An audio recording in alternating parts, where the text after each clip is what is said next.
Question for you. How many of you have ever gone into a crowded room and see a bunch of people you don't even know? Okay, does anybody feel absolutely wonderful and comfortable with that all the time? Sometimes, maybe not. Okay, well, how about I tell you about the most important thing that you need to do in order to feel comfortable and relaxed and make that other person that you're going to connect with feel exactly the same way. So that's what I'm going to talk to you about. That most important thing is called seek to understand. Okay, and that is called rapport. How many of you have heard of the word rapport before? Okay, Alan, what does that mean to you?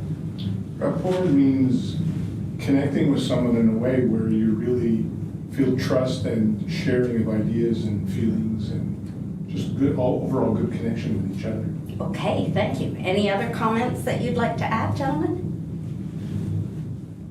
Oh, that's about right. Oh, that's about right. Okay, so one of the things that is very important is that rapport has to be developed and learned and used on a regular basis. A lot of people will say, oh, we have such a good rapport, but that's not necessarily true. What happens is, they've got a connection, or they have developed a bit of a relationship, and certainly in the times now, it doesn't matter whether you're approaching someone or servicing someone or selling them something. The one thing that is definitely involved in selling these days or creating a relationship is to have a really good relationship, but it has very specific characteristics. So I'm going to switch around and use a little NLP, neuro-linguistics programming on you, and we're going to actually take a look at the benefits of. One of the things that I think is really important is that you be engaged. So what does engaged mean to you? Being present. Okay. Focus. Good. Yeah. You've got it. So a lot of our younger people today are engaged in a totally different way than maybe a baby boomer like myself. And believe it or not, that causes some friction. So what I do is I go around and I teach all generations actually how to be engaged. It's not just a matter of having fun and playing with each other or talking about topics. It's a matter of actually having some sort of activity where you're having a conversation and learning from that and sharing the information.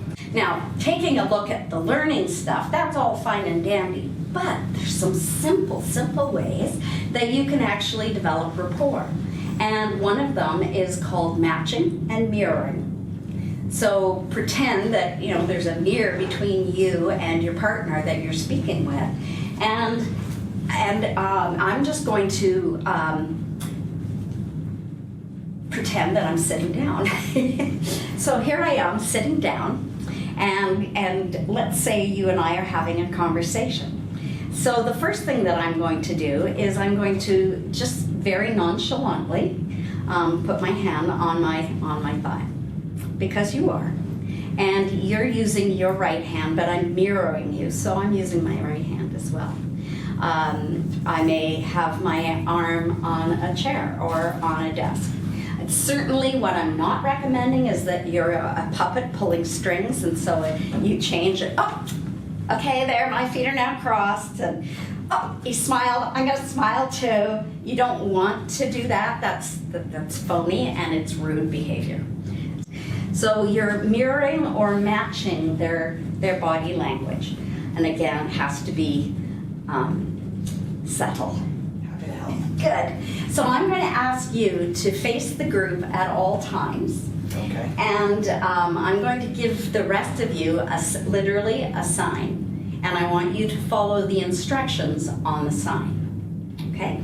The first thing I'm going to do is I'm going to ask you to put your left arm out straight and resist me. Okay, I'm not going to hang off of it, but just resist. Okay, so pretty strong. Okay, now, All right. face forward. Okay. I don't want you looking at this.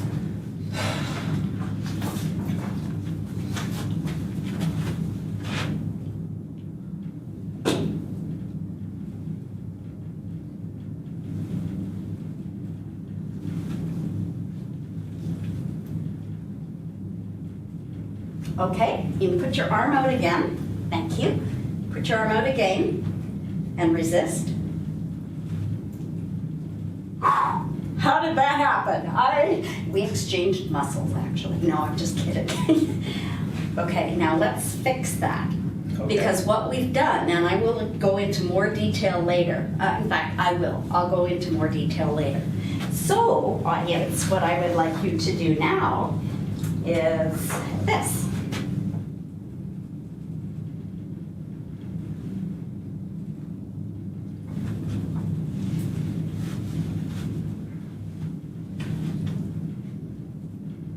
Okay, arm out again. Thank All right. you. Now, how on earth did I do that? I'll have you sit down. Thank you Okay. very much. You met for coffee half an hour before. This is what we can do with our unconscious mind just by sending thoughts. I was able to change your energy within you. It's not magic, it's strictly the power of the mind and energy. And you don't need to know anything about it, and neither do you, but now you do. Now, the second time, I asked them to send positive, wonderful thoughts to you. And that time, I could not move your arm. In fact, it was stronger than the very first time. So why did I bother doing that? Well, that's a very good question. When you're having a conversation with someone and you're wanting really badly to develop rapport, the last thing you should do is to send, "Oh my God, look at that neckline on that girl. She looks like a trollop." Or, and you know, people do that. Or, "Oh my gosh, he doesn't look too bright." Or, "Listen to his high, whiny voice." Okay, you may be thinking of that and going, "Oh, really? Oh, and that's great company," and sending. Now, what happens is you are breaking rapport. You're making them feel. They're going to, as a result of your negative energy, they're going to feel that. So the one thing I want to just very quickly mention to you is that when you are meeting someone for the very first time and you are feeling uncomfortable, always ask them questions. Tell me the best time you've ever had in the office. What was your best speech that you ever gave and why? And then be the listener and do that, building rapport with them. So if they cross their legs, you can cross your ankles, totally fine. If you, or cross your hands. It's just, I want you to be aware of thinking of building that rapport, and with you doing that, you will create a faster and more solid relationship. You'll be able to build the trust with each other, and probably chances of you exchanging business cards and following up, or even becoming, a solid relationship in whatever business you're doing is going to be good. And then remembering whatever you send mentally to that person is either going to make or break their productivity and their confidence, and that's the last thing you want to be blamed for. So watch what you say and say what you mean in a polite, assertive, wonderful, rapport-like way. Thanks so much.